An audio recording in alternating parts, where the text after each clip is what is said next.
এতটাই ঘনিষ্ঠ। সন্দীপ ঘোষের জন্মদিনে নিজের লেটার প্যাডে শুভেচ্ছাবার্তা মুখ্যমন্ত্রীর। আর জি কর মেডিকেল কলেজের প্রাক্তন অধ্যক্ষ সন্দীপ ঘোষ যে প্রভাবশালী, সে বিষয়ে কারও সন্দেহ ছিল না। কিন্তু তিনি যে মুখ্যমন্ত্রী মমতা বন্দ্যোপাধ্যায়ের এতটা আস্থাভাজন, সে বিষয়ে এতদিন কিছু জানা যায়নি। এবার জানা গিয়েছে, সন্দীপের জন্মদিনে নিজের লেটার প্যাডে শুভেচ্ছাবার্তা পাঠান মুখ্যমন্ত্রী। 2022 সালের 3 জুন সন্দীপের জন্মদিনে মুখ্যমন্ত্রীর শুভেচ্ছাবার্তা প্রকাশ্যে এসেছে। এই চিঠিতে মুখ্যমন্ত্রী লেখেন, প্রিয় অধ্যাপক ঘোষ, আপনার জন্মদিনে আমার আন্তরিক শুভকামনা ও শুভেচ্ছা গ্রহণ করুন। আপনার সব স্বপ্ন পূর্ণ হোক এবং আগামী দিনে আপনার জীবনে আরও খুশি, সাফল্য ও সুস্বাস্থ্য আসুক। আপনার পরিবারকেও শুভেচ্ছা জানাচ্ছি।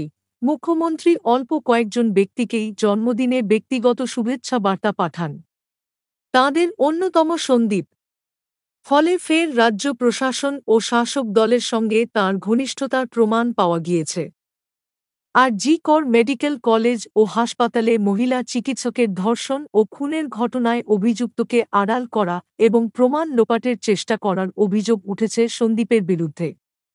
তাঁকে টানা জেরা করে চলেছে সিবিআই। তাঁর পলিগ্রাফ টেস্ট হতে পারে বলে জানা গিয়েছে। তবে সন্দীপকে গ্রেপ্তার করা হবে কি না, সে বিষয়ে এখনও কিছু জানা যায়নি। সিবিআই তদন্তের অগ্রগতি নিয়ে অনেকেই প্রশ্ন তুলছেন। কেন্দ্রীয় তদন্তকারীরা সন্দীপের বিরুদ্ধে কোনো প্রমাণ পেয়েছেন কিনা এখনও স্পষ্ট নয়। স্বাস্থ্য ভবনে বিশেষ পদে সন্দীপ আর জি কর মেডিকেল কলেজ থেকে সরে যাওয়ার দিনই ন্যাশনাল মেডিকেল কলেজের অধ্যক্ষ হিসেবে নতুন দায়িত্ব পান সন্দীপ। তাঁর এই নিয়োগ নিয়ে প্রশ্ন তোলে কলকাতা হাইকোর্ট।